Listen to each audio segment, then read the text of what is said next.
Olá a todos, sejam todos muito bem-vindos a mais um episódio do PodSente. E hoje temos o imenso privilégio de chamar aqui a professora, doutora Jéssica Gobo. Jéssica, por favor, se apresenta um pouquinho pra gente. Bom, boa noite, pessoal. Meu nome é Jéssica Gobo. Eu sou professora aqui na Unisal e sou também psicóloga clínica. Atuo aqui na Unisal desde 2020 e como psicóloga clínica estou aí desde 2017. Então, algum tempinho. Então, eu sou psicóloga formada pela PUC de Campinas e meu mestrado também pela PUC, doutorado também pela PUC, e eu tenho uma especialização também em terapia cognitivo-comportamental. Acho que é isso. Nossa, cheio esse currículo. Bem resumido. Que legal, que legal. Então, hoje o nosso episódio é um pouco sobre o que é um doutorado. E com a primeira dúvida, que eu acho que permeia toda a graduação e até mesmo quem não é da graduação, qual a diferença de lato sensu e stricto sensu? Essa é uma dúvida. É muito boa essa pergunta, porque todo mundo fala, Jéssica, mas que pós-graduação que eu vou fazer, né? O que eu vou fazer quando eu me formar, um curso? Tudo que você faz após a sua graduação é uma pós-graduação, porém algumas te dão títulos. Então existem as pós-graduações lato sensu, que seria, por exemplo, o MBA.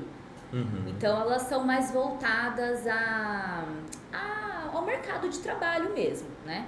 E aí tem as pós-graduações stricto sensu, que são aquelas que te dão os títulos de mestre ou doutor, né? Então algumas podem, a especialização elas também são lato sensu, porque elas são direcionadas mesmo para o mercado de trabalho, né? Então você faz uma especialização em alguma abordagem, né? No nosso caso eu vou falar, né?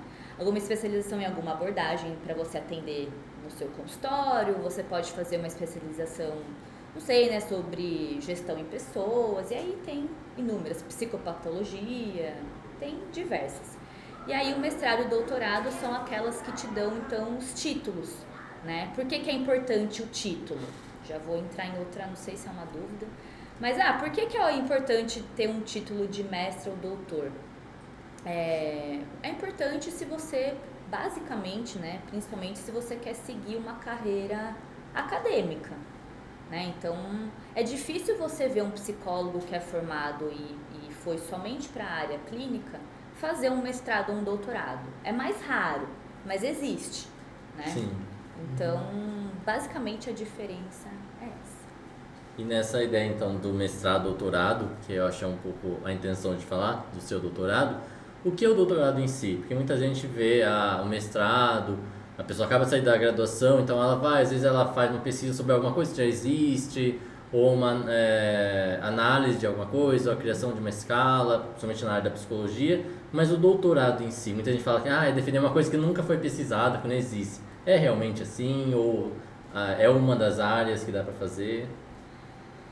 A ideia, né, do doutorado, então, outra dúvida também, né, a gente acha, eu pensava assim, eu preciso fazer primeiro o mestrado e depois o doutorado. Essa regra, ela não existe academicamente, não, você não precisa fazer um mestrado para ser doutor, né, para fazer um doutorado. Mas, comumente, a gente faz o mestrado primeiro porque para você ter currículo.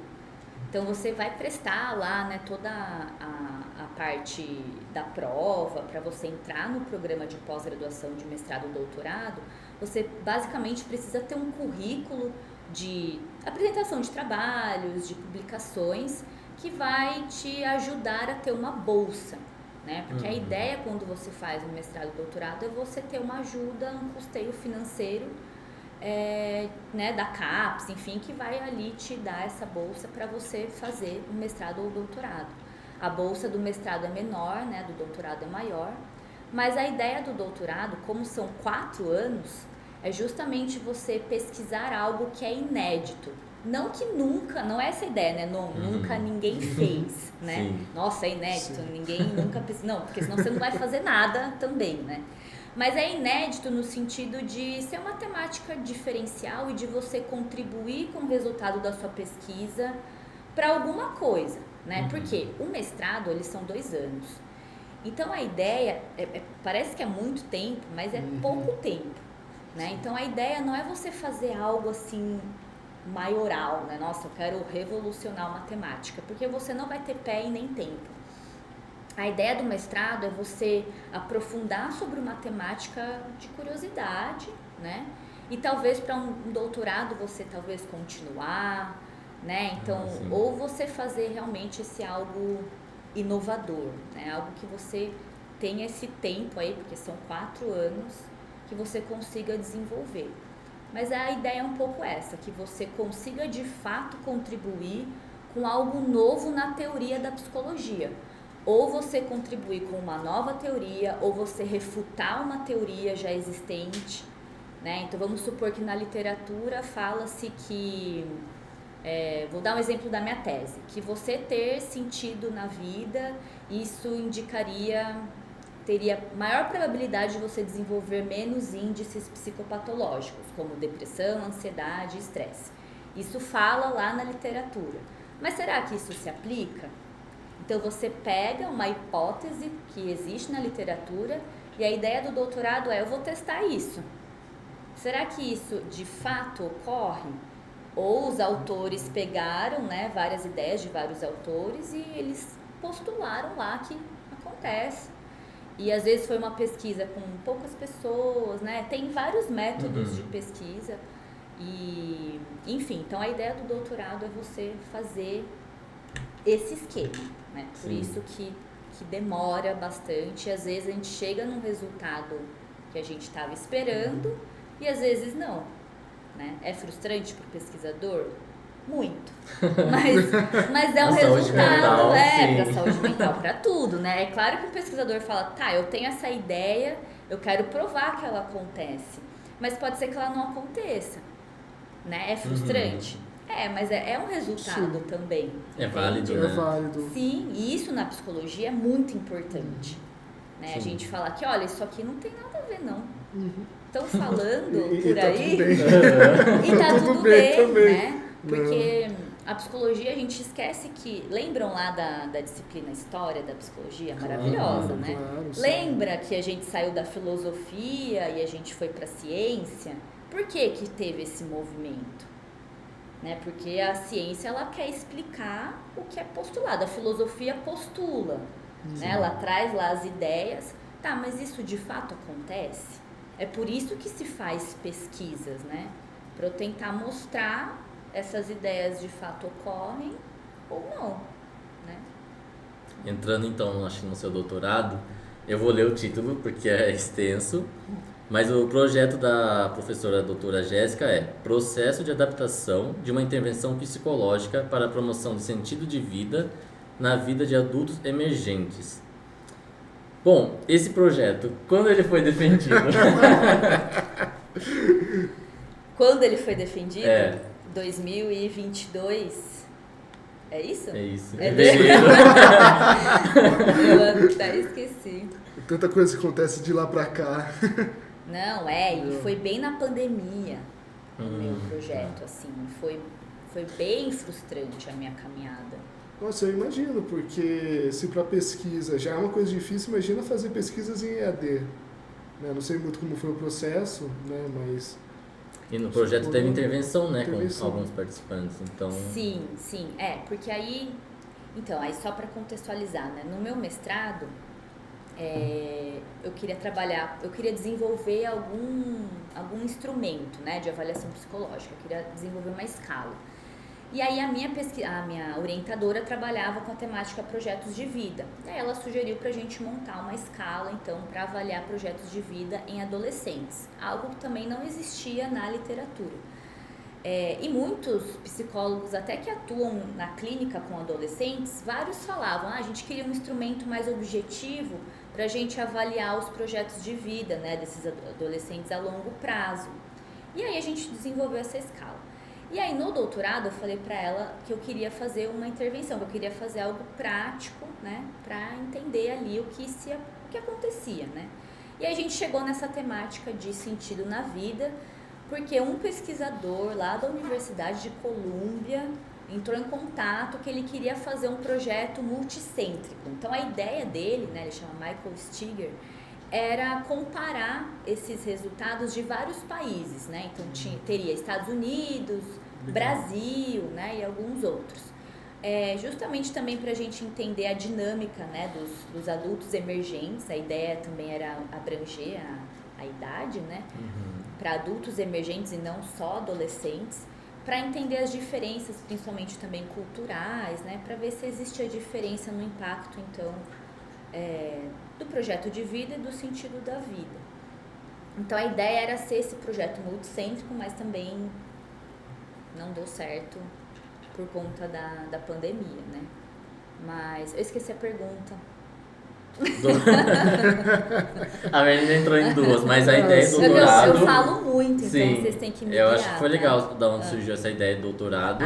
Da onde surgiu a ideia do doutorado.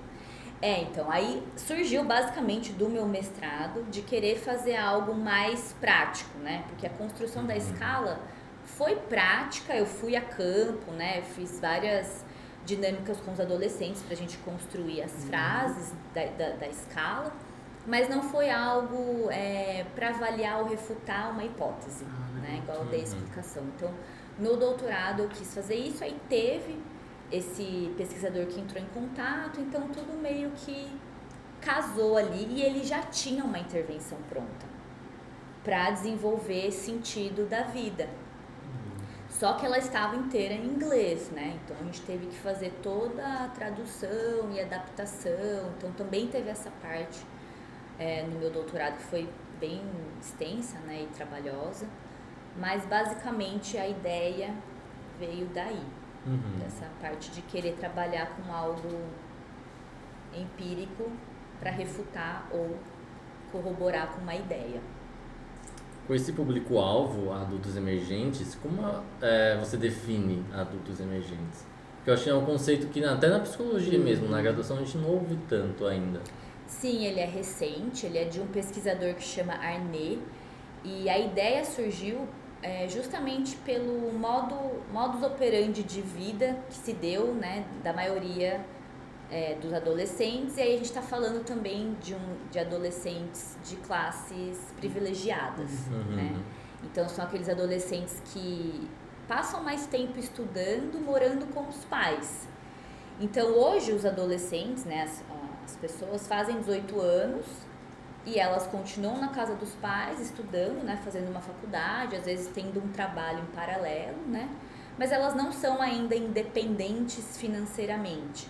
Então tem vários conceitos ali para definir a adultez emergente, e uma delas é justamente essa ambivalência, que você não é mais adolescente, mas você ainda não se sente totalmente adulto, né? Você tá tipo num limbo, né? Eu moro com os meus pais, eu tenho que respeitar as regras dos meus pais, mas eu não posso bancar minha própria vida, porque eu não consigo, né? Eu nasci, infelizmente, nessa data, né? Nesse ano, que não dá para comprar nada, né? Então, assim, tudo é muito absurdamente caro. E para você se ingressar no mercado de trabalho, você tem que estudar cada vez mais, né? Parece que nunca é o suficiente, né? Então é justamente essa ideia. Passa-se mais tempo estudando, depende-se mais tempo dos pais, né? Financeiramente, emocionalmente. E aí o status de ser adulto, a gente entende que é você ter a independência financeira. E isso demora muito mais, né? Hoje, quem consegue comprar uma casa, né? Sim, é triste, né? Muito triste, né? Você vai no mercado, você quase chora, imagina. Uma casa. E aí, né, assim, os jovens que são mais privilegiados, os pais dão mais, eles bancam mais, né? Então, tem muitos jovens que não trabalham enquanto estudam. Sim. Ou também eles não precisam pagar a faculdade, ou vice-versa, né? Exato, né? Então isso dá, óbvio, né? Imagina, eu que dou aula aqui pra vocês, eu vejo a rotina, né? Sim. Trabalho o dia inteiro, estudo à noite. Dá 10 horas puxado. Já tá capengando já, mas tem que ir. Dá 10 horas, tá todo mundo assim. Gente, vocês estão aí, né? Desculpa, bate palma. Ah, tudo problema. bem, sem problema, sem problema. Mas é complicado, né? Porque, imagina, é um peso muito... Né? E Sim. até aula até 10h30, e no outro dia entra, sei lá, que horas no trabalho? 8? Aí fora que, tipo, Né? até o trajeto daqui, até na cidade, né? Que nem o... Sim. Que nem o Dani que mora em Rafael. Pô, Uma hora de trânsito. de trânsito até Sim. chegar em casa. Né? Meu. Então, a gente não pode dizer que todo mundo passa por essa fase do desenvolvimento humano, né? Que cada vez mais aparece na literatura, que é a adultez emergente, mas uma grande parcela passa justamente por essa ambivalência, né? Eu não sou mais adolescente, mas eu também Eu sou adulto. sou adulto. Sim. O que eu sou? Né? Onde eu tô? E essa questão de adultez emergente, né, no caso. Você tem alguma ideia de quando começa? Ou é muito geração de millennials? Ou... Ah, você partir fala o ano, assim? Não ano, mas tipo assim, a década, mais ou menos, tipo, de tal ano, geralmente tem uma tendência, não sei. A idade? A idade, no A caso. idade vai mais ou menos 19 e eles colocam até 32 anos. Nossa, isso daí é assustador. Sim. Meu Deus. E esse termo, ele surge, tipo, quando? Com qual geração que você... Ele você... surge mais ou menos em 91. 91. 91, 92, por aí. Ele surge lá nos Estados Unidos, né? É importante a gente contextualizar Sim. isso, né? Porque são culturas, Claro. né? Tem muitas diferenças aí, mas a gente tem que tomar cuidado para não só colocar a teoria em cima da nossa realidade, mas dá pra gente pegar bastante coisa, porque existe esse fenômeno aqui, né? Não é igual, obviamente, né? Mas ele existe e também não é com todas as classes adolescências. sociais. Exato, enfim. né? O Brasil é um país extremamente heterogêneo, né? Existem muitas realidades muito, né, vulneráveis, difíceis, enfim. Então a gente tem que tomar muito cuidado, né? Então quando a gente fala de adolescências, porque É diverso. né, diversas, e tem pessoas que nem passam, né, pela adolescência. Já entra já é direto, adulto e é exato. isso. Né, faz 16 anos, né, casa, tem filho, né, sai de casa, começa a trabalhar e é isso, né, não vive a adolescência. E acho que outra coisa que é importante também a gente falar, por que é importante a gente dividir, né? Porque vocês estudam lá desenvolvimento humano, né, infância, adolescência e adulto e velhice, né? Porque cada fase do desenvolvimento humano existem as suas particularidades. Né? Então, quando a gente entende essa fase do desenvolvimento humano que a pessoa tá, a gente entende quem ela é. Né? Então, isso é muito importante. Quando a gente fala de criança, existem lá, né, os marcos, o que está dentro do repertório daquela criança fazer, criar, né? De habilidade motora, cognitiva, social. Adolescente, mesma coisa. Adulto, mesma coisa. Né? Agora, adultez emergente. Sim, tem mais né? uma dentro das E aí, categorias, velhice, né? outra coisa. Então, por isso que é super importante a gente entender essas fases do desenvolvimento humano, justamente por essas particularidades, né? O que é esperado dessa fase. E por que aí eu relacionei, né, adultez emergente com o sentido da vida? Porque é nessa fase que é importante você construir, né, os seus projetos de vida e o sentido da sua vida. Né? Então é nessa fase que é importante, porque aí depois passa, assim, Sim. não que não dê, né? Mas é mais difícil, né? E na sua tese, como você define esse sentido de vida trabalhado? Então, o sentido da vida, ele vem de um psicólogo que ele chama Viktor Frankl, que ele é da humanista, né? Ele Eu lembro das aulas. Você lembra? A logoterapia. A logoterapia, exato, né? Até tem algumas faculdades às vezes me ligam, né, para oferecer vagas de trabalho, e eles sempre acham que eu sou humanista. Porque acho que eles acham minha tese, e aí acham que eu sou humanista e, né, querem que eu dê aula de humanista. Não, então, não. Não sou humanista. E é até curioso isso, né? Mas enfim, então vem desse psicólogo que ele atuou lá na época, né, da Segunda Guerra Mundial, né? E a ideia do Viktor Frankl era justamente, ele trabalhava muito com adolescentes com questão de suicídio, né, de ideação suicida, e ele começou a observar essa questão, né, da questão do sentido da vida.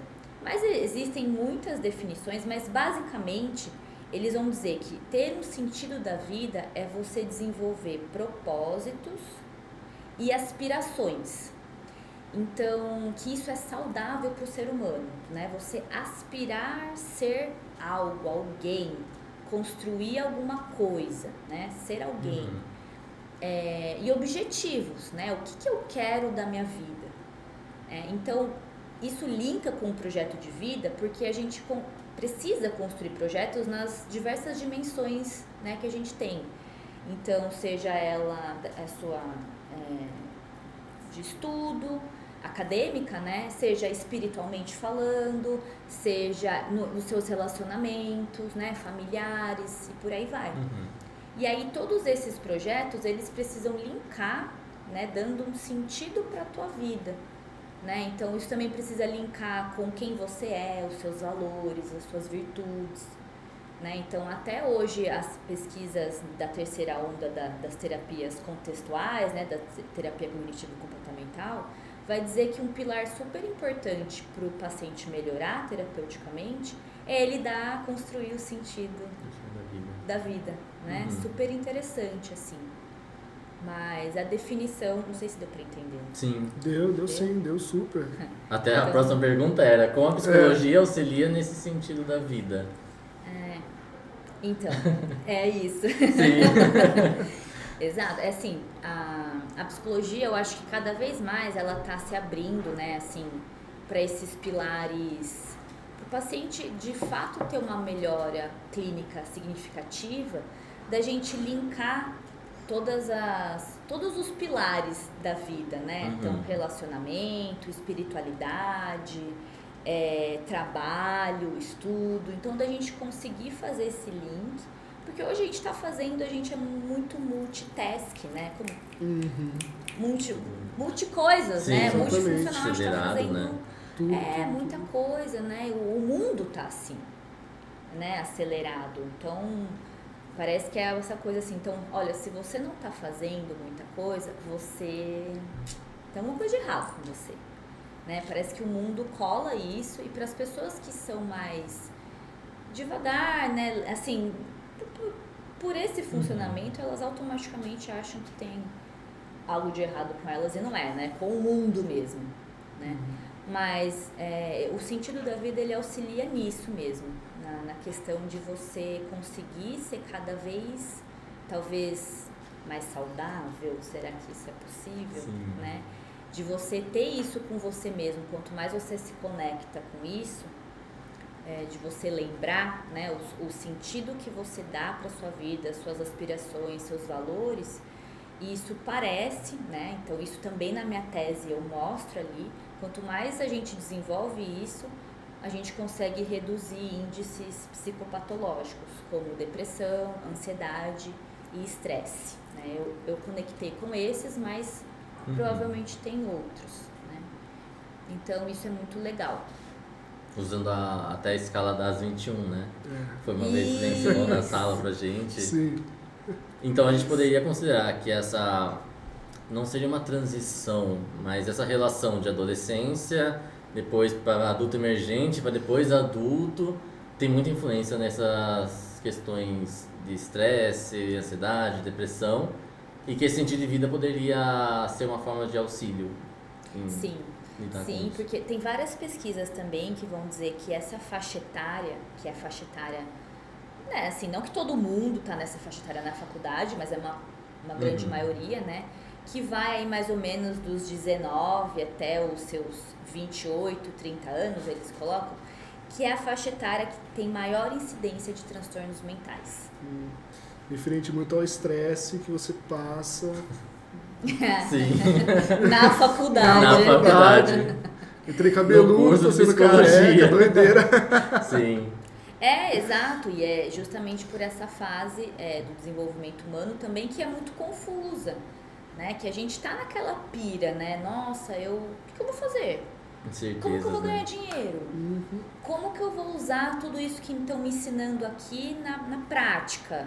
O que eu vou fazer quando eu me formar? Eu vou estudar mais ou eu vou tirar um ano sabático, né? Que é pra quem pode. Ou eu vou, sei lá, entendeu? Sim, Né? Eu sim, acho que todas essas perguntas, essas pirações que a gente tem, que é normal, também causam muito estresse. Né? Essa angústia mesmo do querer fazer, né? Eu lembro quando eu ia me formar, assim, minhas amigas super felizes. Ai, finalmente a gente vai se formar. Deu o quê? Eu tô muito triste que eu vou me formar.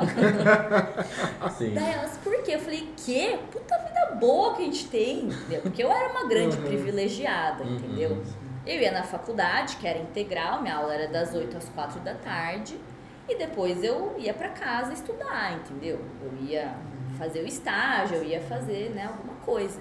Mas eu não trabalhei minha faculdade. Depois lá teve 2 anos que eu quis trabalhar no shopping pra juntar uma grana pra minha pós-graduação, porque minha mãe falou que não ia pagar. Eu falei, então tá, então eu vou trabalhar, né? Aí a água bateu na bunda. Aí eu fui, trabalhei em shopping, juntei dinheiro. Claro que não foi suficiente. Sim. Mas aí eu tive a bolsa do mestrado, foi bom. Mas, enfim, então eu fui uma grande privilegiada, né? Então, não posso deixar de mencionar isso também. E... O que eu tava falando? Nem vocês sabem. Da questão do estresse, da rotina. Da rotina, Aí, sim. eu tava triste. Lembrei. Eu tava muito triste que eu ia me formar. Sim. E aí eu falei, porque agora a gente vai ter que trabalhar, entendeu? Que coisa mais gostosa que você ter um cronograma, né? A faculdade te dá isso, a escola e a faculdade. Você tem um cronograma, hoje você vai estudar isso, isso e isso. Amanhã você tem prova, você tem que estudar isso, isso, isso. Quando você sai da faculdade, é um belo de Balde d'água, Cada um por acorda. cada um por si, né? Sim. E no mestrado eu vi muito isso, assim, tudo bem que eu estava num programa, né, de pós-graduação, tinha um cronograma, mas era assim, ó, se vira. E o problema muitas vezes é esse se vira. Porque você fica, o que eu vou fazer? Como que eu vou estudar? Como que eu vou me virar? Sim, porque aqui, né, aliás, foca aqui, dá um close em mim, que nós professores, a gente se mata pra fazer aquelas CAs, sabe? Vocês nem sabem o que é que vocês não Sei devem. muito bem, tem artigos muito bons. Sim, a gente maravilhosos. se mata. Você tá dando um close em mim? A gente se mata, a gente faz mapa mental. A gente faz todas as indicações de leitura bonitinho. Quem abre? Ninguém. Pode diminuir o close. Aí depois, lá no mestrado, é uma grande angústia, porque não tem isso, entendeu? Sim. O que eu vou pesquisar? Você tem que correr atrás. Mas será que... Que referência usar, né? Se vira. Então, enfim, né? Então essa fase, ela é muito angustiante por isso, né? Não tem mais um cronograma. E fora que na graduação, tanto na escola, a gente sabe que ano que vem a gente vai estar aqui de novo, aí o ano que vem a gente vai estar aqui de novo. E a gente pode falar, a gente ainda é estudante. A gente é estudante de psicologia. Sim. Mas lá fora você não é, você vai ser um psicólogo ou da sua área. Exato, né? E aí não vai ter o professor para tirar sua dúvida, né? E são professores e professores, né? Lá no mestrado e doutorado eu tinha professores ótimos que eu contava e, nossa, super me ajudaram. Outros, Jéssica, isso é seu dever. Ao contrário, obrigada, né? Sim. Então, vai, né, pessoal espiando, vai de lugares, né, enfim. Mas, outra coisa que eu queria falar também, muito importante, que falam, né, de mestrado e doutorado ser focado para quem quer área acadêmica, né? Então, só vale a pena você fazer o mestrado e doutorado se você quer dar aula, né, enfim. Eu tenho uma visão, assim, diferente. Eu acho que o mestrado, todo mundo deveria fazer. Todo mundo que se forma deveria fazer o mestrado, porque o mestrado eu sinto que tirou um véu.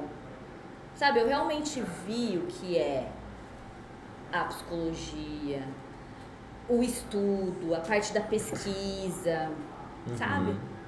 A graduação a gente ainda é muito novo, muito cru, né, assim, e aí no mestrado tudo é diferente.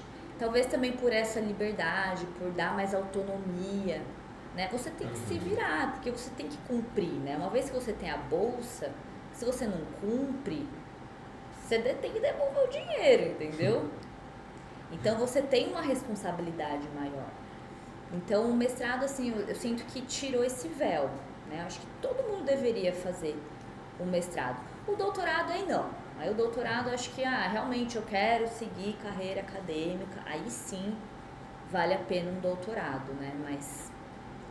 Mas o mestrado, eu acho que é essencial todo mundo fazer, passar por essa experiência, sabe? Sim.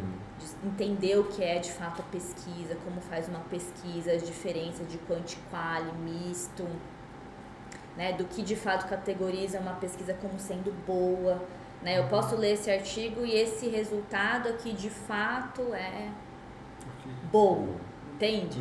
Né? Porque tem artigo falando que vampiro existe, né? Porque a maioria dizendo, mas professor, eu li lá num artigo, que artigo? Como que foi feito? Tem várias questões pra gente analisar, entende? Então... E eu sei que não é área do... Quer dizer, não vai ser o foco do podcast, desse episódio em si, mas só dar uma pinceladinha. Sou um aluno da graduação e quero fazer mestrado. Né? Acho que a gente vai abordar a gente vai abordar em outros podcasts, outros episódios no caso, mas dá uma pinceladinha, qual que é a primeira coisa que eu devo estar focando?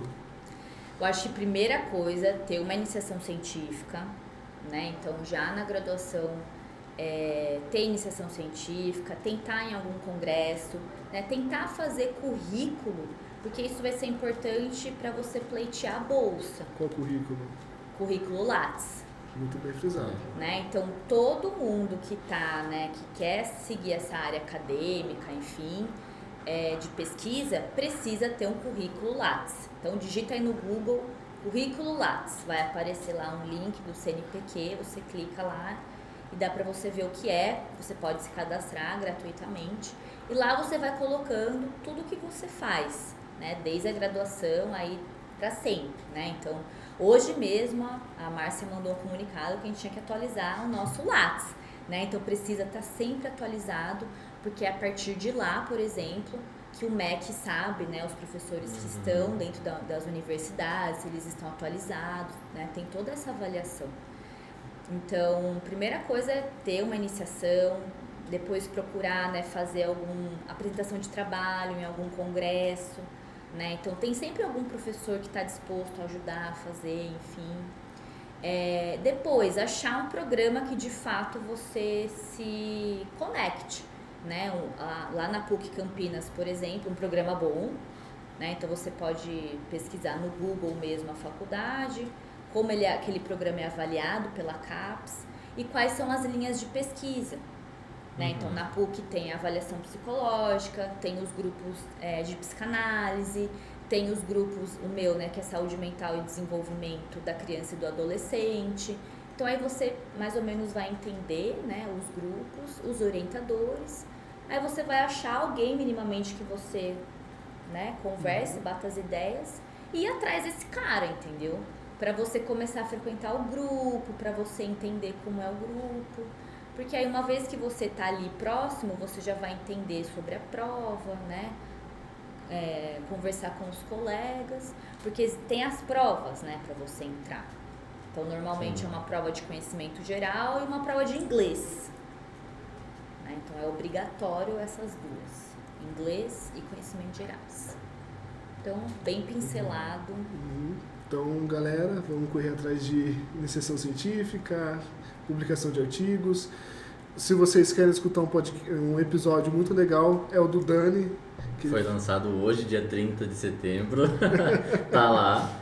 Mas eu acho que até a gente conversou uma vez nos corredores do Unisal, tem pesquisas que vão trazendo essa visão hoje da ansiedade, da depressão nas pós-graduação, né? Hoje, para as pessoas que já estão formadas, até para nós somos alunos, o como isso é um fator de estresse tão alarmante, né? E como você poderia dar uma dica ou alguma orientação para quem está na graduação ou para quem já não está, às vezes faz ou não faz supervisão, mas fica nessa... Esse anseio aí, Porque hoje parece que é nossa obrigação ter aquele currículo quilométrico, né? E às vezes é muito estressante conseguir isso. Às vezes a pessoa nem consegue, né? Sim. Isso bate muito com nosso sentido de vida, né? Tem uma galera que tem o sentido de vida, eu quero fazer mestrado, doutorado, os carambas, né? Tem aquele currículo maravilhoso, já tem outros que, a graduação já tá bom pra mim. Sim. E tá tudo bem também. Sim. Eu acho que, não sei, eu acho que talvez sempre fazer terapia. Sim. Faça terapia pra você. E não sei, assim, eu acho que na minha graduação, eu sentia que eu tinha muita pressa. Sabe, assim, eu tenho pressa, eu quero fazer as coisas rápido. E quanto mais você tem essa pressa, você faz as coisas erradas. E às vezes você escolhe caminhos que não vão ser úteis para você lá na frente, sabe? Então, quanto mais você tentar acalmar a sua mente, né, no sentido de, eu vou sentar, eu vou desenhar, eu vou escrever de fato quais são os meus objetivos, os meus planos, aonde eu quero chegar, para eu trilhar esse caminho com calma, né? Se eu fizer as coisas mais rápido, se eu fizer antes do que o meu colega, não necessariamente eu vou chegar lá primeiro do que ele, ou se eu vou chegar lá onde eu quero, né?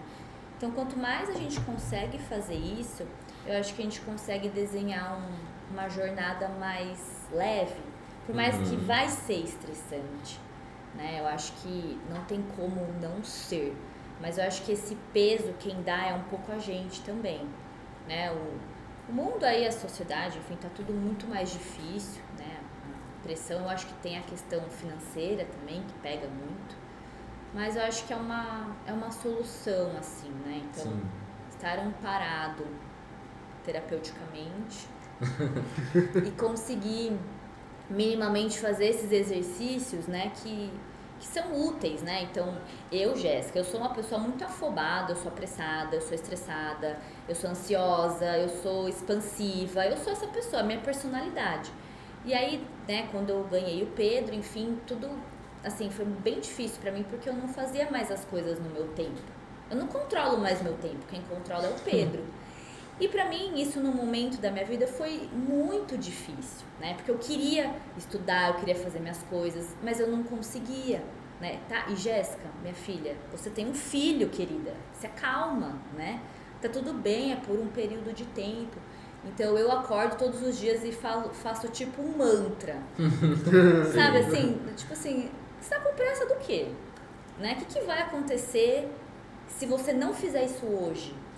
Né? Então, o que tá com pressa, quer chegar aonde? Calma, respira. Então, eu acho que se você acha o seu mantra, sabe? Pra você conseguir caminhar, cada um vai ter o seu. Às vezes alguém vai precisar, dar uma acelerada aí, né? Assim, tá muito devagar. Enfim, então, cada um achar esse mantra pra gente tentar, né, levar as coisas com mais leveza. Sim. Né, assim, tentar meditar, né? Eu tenho. Mindfulness, né? E nem precisa ser aquela meditação, né, Buda, não, né? Sim.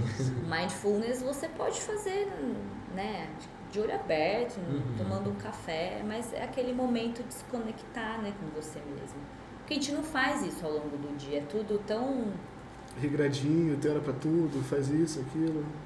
Exato, que a gente não faz essa conexão com a gente mesmo, né? A gente vai vivendo, tal, né? Horário, tal, né? Se perde, né? E eu vou dar uma de... Tem um programa que eu acho maravilhoso que é Provocações, que é do Abu Janra. E eu quero soltar pra gente finalizar, né? Porque a gente foi maravilhoso. Manda. Não, mas é nada demais. Jéssica, pra você, nesse atual momento da sua vida, qual que é o sentido da vida? Pra Jéssica. Pra mim, o que dá sentido pra minha vida hoje é minha família e o meu trabalho. Assim, eu amo muito o que eu faço, eu penei muito para construir a minha profissão, nunca tive apoio dos meus pais, assim, da minha família, enfim. Então, eu ralei muito. Eu sempre tive muito apoio do meu marido, né? Meu namorado desde a faculdade. Então, a gente sempre sonhou em fazer o nosso, construir nosso consultório. E a gente conseguiu, assim. Então, é isso que dá sentido pra minha vida. Primeiro, a minha família. E em segundo, o meu trabalho. Porque eu amo muito o que eu faço e eu amo dar sentido pra vida para as outras pessoas. Talvez eu possa contribuir um pouco com meus alunos, meus pacientes. Contribui. Nós Com como certeza. seus alunos, sim. Que E é basicamente isso. Jéssica, muito obrigado. Muito obrigado por aceitar o convite. E se você possivelmente voltará com algum outro tema pra gente conversar. Assim, foi fantástico o episódio de hoje. E é isso aí. Galera, se inscreve no canal, curte no Spotify. Segue o Instagram da professora. A gente vai colocar aqui. isso. A gente coloca o Instagram. Agora eu só mostro muito Pedro, mas tô mostrando outras coisas. Sim. E É isso aí, pessoal. É isso aí. Até a próxima. Até a próxima. Tchau, Obrigada. tchau. Tchau.